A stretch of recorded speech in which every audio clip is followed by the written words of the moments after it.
as well as fully free rewards this month in the Crew Motorfest. There's 4 cars we're here to talk about, and you may be like, Sid, you already made this video. This isn't all the cars in this update. This is the free and reward cars this update. Cars like the Dodge Challenger in racing. This has to be an engine sound. Is this its stock sound? Oh yeah, it was ultra charging kit. Okay, what does it sound like stock? Because you'll presumably receive this car stock. Still got a bit of a line to it. Ooh. Oh, and it's got the net inside. What a nice detail. What the hell? I didn't know they did that. Hang on a minute. I need to start making you and Thia Karen attention to detail videos. Cause like that's so fun. I didn't know they did that. Okay, besides the point. This thing is one of 4 reward and free cars. This update. If you get gold in this week's summit, you will receive this car right here, which I don't know if that's entirely worth it the more I think about it. Technically, it's like a 3rd car, right?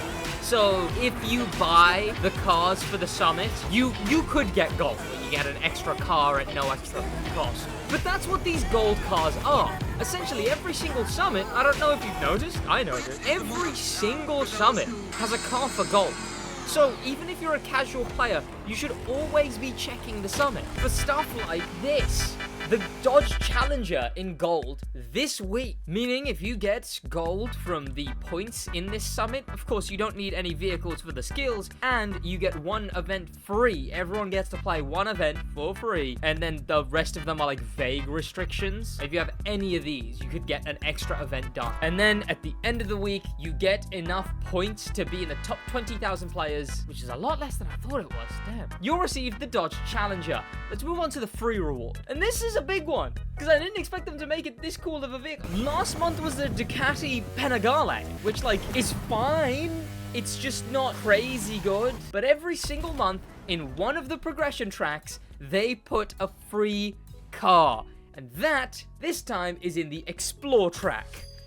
Oh, right, yeah, because I already own the car, so I got 100. Okay, right, yeah. But I actually went from 0 to maxing it out in half an hour, right before this video. I already own the car, but I want to show on principle how quick it can be. Stick around for me to show you exactly the best method for grinding Explorer XP. And in the meantime, let's enjoy our brand new free drift car.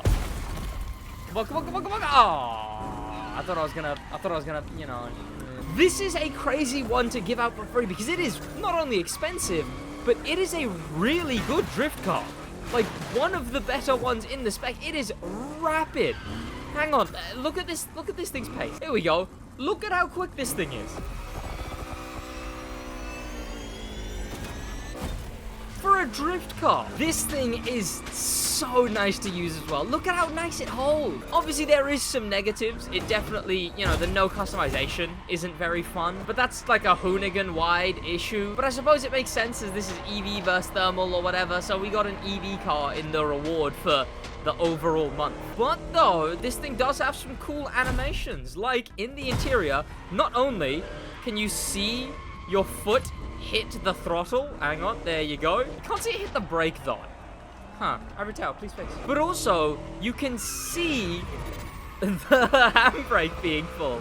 Okay, I don't have drift parts on this thing, but can we actually hit the points? Because I'd like to at least hit the point, you know, show that this thing is as good as I'm saying it is. If you've been having to use the loaned vehicle in Grand Race for drift, now's the time to finally get yourself something that's usable. What even is the loan vehicle for Grand Race and Drift? I don't actually know. Okay. Let's do a 360. Hang on. Let's go through this and then... Okay, that's not the place to do a 360. Let's do a 360. That's not a 360. Oh, and I lost my score. Okay. Clean. And then... 360. You know what? I'm going to take it. Hang on. Can I finish that Gymkhana meter? Come on. I've got the points. I just want the Gymkhana now. I'm so close. A jump. Come on. A jump. A jump. A jump. A bigger jump. 5, 4. Come on.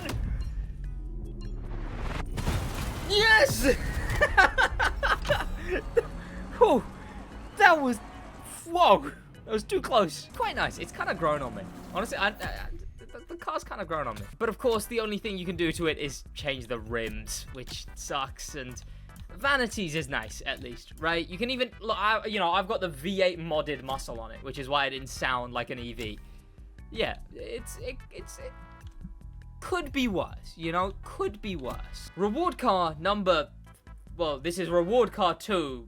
One was a free car. Next week's reward car is Ford Mustang GT5. Nope. Not happening. Nope. Not at all. Not one bit. No chance. Absolutely not. No thank you. Like I was saying. The Ford Mustang GT Fastback Stunt Edition. This thing, it sounds lovely, and the color scheme and everything is rather cool. The 2 turbos as well. The wide body's good. All around a very good car. And it's time for a SidWaj Crew Door fun fact.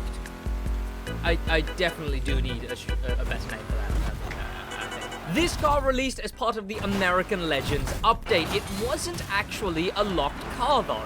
It was the free vehicle at tier... It wasn't 50 by this point, because the exclusive car used to be 49, but then they reduced it to like 30 something. Presumably, so more players would actually get it, because players weren't getting to level 49 in the Motor Pass, the Battle Pass system of the Crew. The American Legends update featured the concept of just traversing around the map via pictures leading you where to go, kind of like the events in this game, but not really, as they were open world treasure hunts more like. And this also just meant they could make any kind of car they wanted as the reward car. Because it was just like, hey, the gimmick was just, we find any kind of car anywhere. So the cars could literally have looked like anything, and this was one of them. P.S. Also part of, like, my favorite update as far as exclusive cars go. But it was free to anyone who reached the level to get it. But then, of course, it is time-locked after. You couldn't get it if you didn't get it at that time. Until they brought it back. And then they brought it back in this game as well at some point. Am I gonna lose? Wait, am I gonna lose? I'm losing time. I might lose. Come on! Stop! I didn't even mean to put this much tension in every single event. Come on! 3 seconds! It's right around the corner! It's right over there! Oh, damn, man. This thing's just a nice street tier 2 car to have. Honestly. It sounds like a Mustang.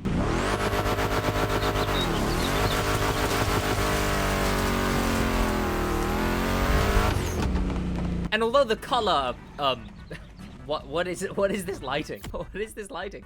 Although the color of this thing is very bright, a lot of the liveries do make it look very, very cool. I put on this one, but it hides the glued on sort of like scar thing it has, which I think is cool enough. In the Ford Selection Week, so you'll have to buy whatever the car... Actually, wait, I think we can see. The Ford Focus RS, a Rally Raid Ford, a bunch of Raptors and stuff, and the Mustang Shelby GT5. Okay, so it's 3 cars, but then you will also get the, this thing at the end of it, if you get gold, which you absolutely will if you can finish every single event with all the 3 cars. And I do think they're cheaper. I think they might still be cheaper than this. Racing cars are expensive. So how the hell do you get enough Explorer XP to unlock the EV drift car? This is how I did it in like 45 minutes or less. So the trick is live rewards and rivals. This is the map of live reward crates on Oahu.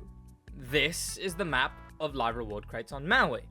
Pause if you need it to screenshot either of those. My strategy is as simple as just go on the map. Once you've memorized the actual exact locations of these live rewards, I go on the map, I use the map to find the live rewards. You don't need to be on the ground. You can just find them physically on the map. Like that. Well, there you go. Once you physically remember all of the locations everywhere, it's literally just as easy as zooming into all of them until you see the live reward crate. I collect that. then I just go to the closest rival. I mean, I try not to do the bosses because they take too long, but I'll do 2 rival events back to back, either in chase. I think I realized chasing was quicker, but I'll do 2, but you know, not everyone has chasing. So racing is just as good. The whole point is you need to do rivals for at least 5 minutes. You can set a timer, whatever, as long as if the first one, you know, you finished in 3 minutes, then do another one. But every 5 minutes is how often you need to do the rivals.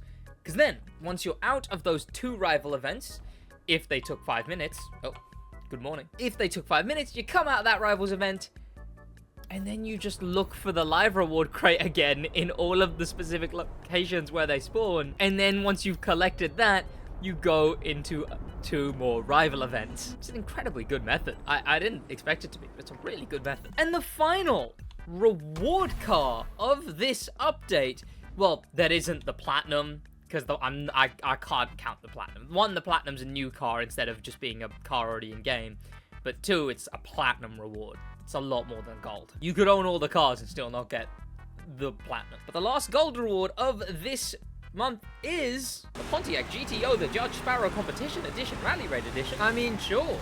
Okay. Yeah, why not? This thing is something for sure. Oh, why is it so high? Hang on, hang on. Why is the suspension so high? Wait, is it supposed to be that tall? I'm driving a monster truck. I don't think any other Rally Raid car's suspension is that high. Why am I on stilts?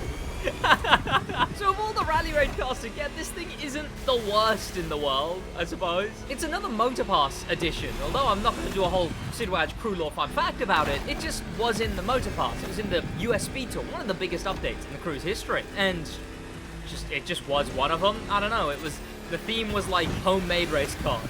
They added the Pontiac GTO and then they added it in Rally Raid for some reason. I mean, good on Pontiac for allowing this, I guess. Okay. So they seem to really like putting Motor Pass cars in the gold reward, which is fine, I guess. I think that works. I think that kind of works, because people don't own these cars, but because they're edition cars, because they're not the base models, they're the Stunt Edition, or the GTO, the Judge Edition, or whatever, right? The Pontiac Sparrow Edition. But that might make it feel nicer to the general audience, because these cars you would normally have to buy, right? You'd have to just pay for them, but you'd be paying for a car you can't customize, that is just a customized version of a car that you also would have to buy. So if someone plays the Summit every week and gets gold every week, they slowly start getting all of the edition cars in game that are left over and are still buyable, that are left over but aren't exclusive. I don't think it's too bad of a little weekly